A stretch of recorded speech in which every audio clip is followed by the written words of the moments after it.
ಇನ್ನು ಉಕ್ರೇನ್ ಮತ್ತು ರಷ್ಯಾ ನಡುವಿನ ಯುದ್ಧ ಇದು ಇನ್ನೂ ಕೂಡ ನಿಲ್ತಾ ಇಲ್ಲ, ಇನ್ನೂ ಕೂಡ ಮುಂದುವರಿತಾನೆ. ಇದರ ಜೊತೆಗೆ ಈ ಯುದ್ಧದಲ್ಲಿ ಈಗ ಕನ್ನಡಿಗರು ಕೂಡ ಸಿಕ್ಕಾಕೊಂಡಿದ್ದಾರೆ. ಅದರ ಬಗ್ಗೆ ಒಂದು ಮಾಹಿತಿ ಕೂಡ ಬರ್ತಾ ಇದೆ, ಬ್ರೇಕಿಂಗ್ ನ್ಯೂಸ್ ಬರ್ತಾ ಇದೆ. ರಷ್ಯಾ ಉಕ್ರೇನ್ ಯುದ್ಧದಲ್ಲಿ ಸಿಲುಕಿದ್ದಾರೆ ಕನ್ನಡಿಗರು. ಈಗ ಕನ್ನಡಿಗರ ರಕ್ಷಣೆಗೆ ಸಂಬಂಧಪಟ್ಟಂತೆ OIC ಪತ್ರವನ್ನು ಬರೆದಿದ್ದಾರೆ. ಉದ್ಯೋಗಕ್ಕೆ ಅಂತ ತಳಿದ್ರು, ಆದರೆ ಅವರನ್ನ ಯುದ್ಧಕ್ಕೆ ಬಳಕೆ ಮಾಡಿಕೊಳ್ಳಲಾಗ್ತಾ ಇದೆ. ಕಲಬುರಗಿಯ 3 ಕಾರ್ಮಿಕರು ಸಿಲುಕಿದ್ದಾರೆ ಅನ್ನುವಂಥ ಮಾಹಿತಿ ಈಗ ಲಭ್ಯವಾಗ್ತಾ ಇದೆ. ಇನ್ಫ್ಯಾಕ್ಟ್ ರಷ್ಯಾ ಮತ್ತು ಉಕ್ರೇನ್ ಗಡಿಯಲ್ಲಿ ಸೈನಿಕರಂತೆ ಅವರನ್ನು ನಿಯೋಜನೆ ಮಾಡಲಾಗಿದೆ. ರಷ್ಯಾದ ಸೈನಿಕರಾಗಿ ಅವರು ಕೆಲಸ ಮಾಡ್ತಿದ್ದಾರೆ ಅನ್ನುವಂಥ ಮಾಹಿತಿ ಈಗ ಲಭ್ಯವಾಗ್ತಾ ಇದೆ. ತಮ್ಮನ್ನು ರಕ್ಷಣೆ ಮಾಡಬೇಕು ಅಂತ ಕೇಂದ್ರ ಸರ್ಕಾರಕ್ಕೆ ಸಚಿವರಿಗೆ ಮನವಿಯನ್ನು ಮಾಡಿಕೊಳ್ಳಲಾಗಿದೆ. ಸೇನೆಯ ಯೂನಿಫಾರ್ಮ್ ಧರಿಸಿ ಗಡಿಯಲ್ಲಿ ಕರ್ತವ್ಯವನ್ನು ಇವರು ಮಾಡ್ತಾ ಇದ್ದಾರೆ. ಇನ್ಫ್ಯಾಕ್ಟ್ ಸೇನಾ ಕ್ಯಾಂಪ್ನಲ್ಲಿ ಸಹಾಯಕರ ಹುದ್ದೆಗೆ ಇವರು ತೆರಳಿದ್ರು. ಅಂದರೆ ಸೇನೆಗೆ ಕೆಲಸ ಮಾಡೋದಕ್ಕೆ ಅಂತಲೇ ಹೋಗಿದ್ರು ಸಹಾಯಕರಾಗಿ. ಆದರೆ ಭಾರತೀಯರನ್ನ ಈಗ ಯೋಧರಂತೆ ಬಳಸ್ತಾ ಇರುವಂಥ ರಷ್ಯಾ ಅನ್ನುವಂಥ ಮಾಹಿತಿ ಲಭ್ಯವಾಗ್ತಾ ಇದೆ. ವ್ಯಾಗ್ನರ್ ಖಾಸಗಿ ಸೇನೆ ಏನಿದೆ, ಈ ಖಾಸಗಿ ಸೇನೆಯ ಗುಂಪಿನಲ್ಲಿ ಇವರು ಸೈನಿಕರಾಗಿ ಕೆಲಸ ಮಾಡ್ತಿದ್ದಾರೆ.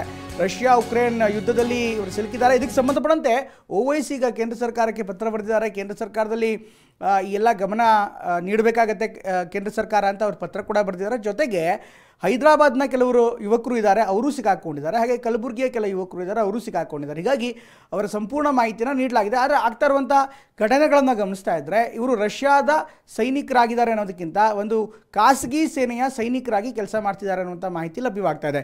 ಅವರು ಸಹಾಯಕರಾಗಿ ಹೋಗಿದ್ದರು, ಆದರೆ ಆ ಸಹಾಯಕರ ಬದಲಾಗಿ ಅವರನ್ನು ಸೈನಿಕರಾಗಿ ಪರಿವರ್ತಿಸಲಾಗಿದೆ. ಹೀಗಾಗಿ ಸೈನಿಕರಲ್ಲದೇ ಇದ್ದರೂ ಕೂಡ ಸೈನಿಕ ಕೆಲಸವನ್ನು ಮಾಡ್ತಾ ಇದ್ದಾರೆ. ಅದು ಬೇರೆ ದೇಶದ ಯಾವುದೋ ಯುದ್ಧದಲ್ಲಿ ಕನ್ನಡಿಗರು ಸಿಕ್ಕಾಕೊಂಡಿದ್ದಾರೆ ಅನ್ನುವಂಥ ಮಾಹಿತಿಗೆ ಲಭ್ಯವಾಗ್ತದೆ. ಬಹುಶಃ ಅದನ್ನು ಕೇಂದ್ರ ಸರ್ಕಾರ ಹೇಗೆ ವರ್ಕೌಟ್ ಮಾಡುತ್ತೆ ಇದೆಲ್ಲವನ್ನು ಕೂಡ ನೋಡಬೇಕಾಗತ್ತೆ. ಈಗ ಸಿಗ್ತಾ ಇರುವಂಥ ಪ್ರಾಥಮಿಕ ಮಾಹಿತಿಯ ಪ್ರಕಾರ ಕಲಬುರಗಿಯ 3 ಯುವಕರು ಕೂಡ ಇದರಲ್ಲಿ ಸಿಕ್ಕಾಕೊಂಡಿದ್ದಾರೆ ಅನ್ನುವಂಥ ಮಾಹಿತಿ ಲಭ್ಯವಾಗ್ತಾ ಇದೆ. ಇನ್ನು ಏಜೆಂಟ್ ಮಾಂತು ನಂಬಿ ಸಂಕಷ್ಟಕ್ಕೆ ಸಿಕ್ಕಾಕೊಂಡಿರಲ್ಲ. ಹೊರಗಡೆ ವಿದೇಶದಲ್ಲಿ ಕೆಲಸ ಕೊಡ್ತೀವಿ ಅಂತ ಬಾಬಾ ವ್ಲಾಗ್ ಯೂಟ್ಯೂಬ್ ಚಾನಲ್ ಮೂಲಕ ಆಮಿಷ ಹೊಡ್ಲಾಯ್ತು. ಇವರಿಗೆ ಭದ್ರತಾ ಸಿಬ್ಬಂದಿ ಕೆಲಸಕ್ಕೆ ಅಂತ ಕರ್ಸ್ಕೊಂಡಿದ್ರು. ಅಂದರೆ ಸೆಕ್ಯೂರಿಟಿ ಗಾರ್ಡ್ ಆಗಿ ಕೆಲಸ ಕೊಡಿಸ್ತೀವಿ ನಿಮ್ಮ ರಷ್ಯಾದಲ್ಲಿ ಅಂತ ಇವರನ್ನ ಕರ್ಸ್ಕೊಂಡಿದ್ರು. ಆದರೆ ರಷ್ಯಾ ಸೇನೆಯಲ್ಲಿ ನಮ್ಮನ್ನು ನಿಯೋಜನೆ ಮಾಡಿದ್ದಾರೆ ಅಂತ ಈಗ ಮಾಹಿತಿ ನೀಡ್ತಾ ಇದೆ. ರಷ್ಯಾ ಉಕ್ರೇನ್ ಗಡಿಗೆ ನಮ್ಮನ್ನು ಕಳಿಸಿದ್ದಾರೆ, ಈಗ ನಾವು ಅಲ್ಲಿ ಕೆಲಸ ಮಾಡ್ತಿದ್ದೀವಿ ಅಂತ ಯುವಕರು ಸಿಕ್ಕಾಕೊಂಡಿರುವಂಥ ಯುವಕರು ಈಗ ವಿಡಿಯೋದಲ್ಲಿ ಹೇಳ್ತಾ ಇದ್ದಾರೆ. ರಷ್ಯಾದಲ್ಲಿ ಸಿಲುಕಿದಂಥ ಭಾರತೀಯ ಯುವಕರಿಂದ ಈಗ ಮಾಹಿತಿ ಲಭ್ಯವಾಗ್ತಾ ಇದೆ. ಕಲಬುರಗಿ ಮೂಲದ 3 ಯುವಕರಿದ್ದಾರೆ, ಈಗ ಅವರು ಅಳಲನ್ನು ತೊಗೊಳ್ತಾ ಇದ್ದಾರೆ. ಏಜೆಂಟ್ ಮಾತು ನಂಬಿ ಈಗ ಸಂಕಷ್ಟಕ್ಕೆ ಸಿಲ್ಕೊಂಡಿದ್ದಾರೆ. ಒಟ್ಟಲ್ಲಿ ಎಲ್ಲ ಪ್ರಕರಣ ಇದೆಯಲ್ಲ, ಹೊರಗಡೆ ವಿದೇಶದಲ್ಲಿ ಕೆಲಸ ಮಾಡಬೇಕು, ವಿದೇಶದಲ್ಲಿ ಸಂಪಾದನೆ ಮಾಡಬೇಕು ಅಂತ ಹೋದರು, ಆದರೆ ಅಲ್ಲಾಗಿದ್ದೇ ಬೇರೆ. ರಷ್ಯಾದಲ್ಲಿ ಸೆಕ್ಯೂರಿಟಿ ಗಾರ್ಡ್ ಆಗಿ ಕೆಲಸ ಸಿಗತ್ತೆ ಅಂತ ಮಾಹಿತಿ ಲಭ್ಯವಾಗ್ತಾ ಇದ್ದಂತೆ ನೇರವಾಗಿ ಅಲ್ಲಿನೇ ಅಪ್ಲೈ ಮಾಡ್ತಾರೆ. ಆದರೆ ಅಂತಿಮವಾಗಿ ಅವರು ಹೋಗಿದ್ದು ಖಾಸಗಿ ಸೇನೆಯ ಸೈನಿಕರಾಗಿ. ಹೀಗಾಗಿ ಈ ಪ್ರಕರಣ ಈಗ ಹೊಸ ತಿರುವನ್ನು ಪಡೆದುಕೊಳ್ತಾ ಇದೆ. मैं रशिया आया था जॉब करने के लिए एजेंट के थ्रू. एजेंट का नाम है बाबा और उसका यूट्यूब पे चैनल है बाबा ब्लॉग्स. उसने हमको बताया था कि तुम लोग का जॉब रहेगा सिक्योरिटी का. उसने हमसे सिक्योरिटी का जॉब बोल के और 3 लाख रुपए लिया हमसे.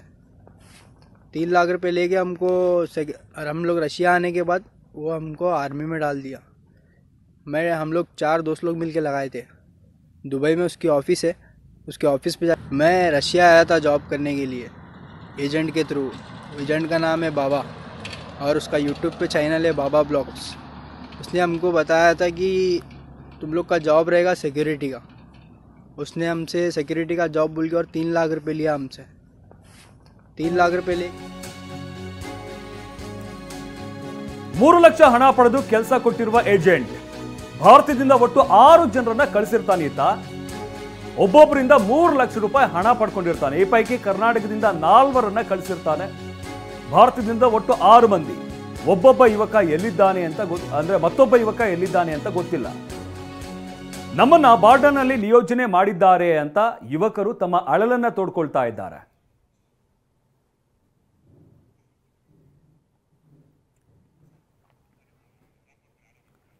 ಎಸ್, ಕಳಿಸಿರುವಂತಹ ಯುವಕರನ್ನ ಬಾರ್ಡರ್ನಲ್ಲಿ ನೇಮಕ ಮಾಡಿದ್ದಾರಂತಂದ್ರೆ ಶಿವಕುಮಾರ್ ಅವರು, ನಾವು ಇವರಿಬ್ಬರ ನೇತೃತ್ವದಲ್ಲಿ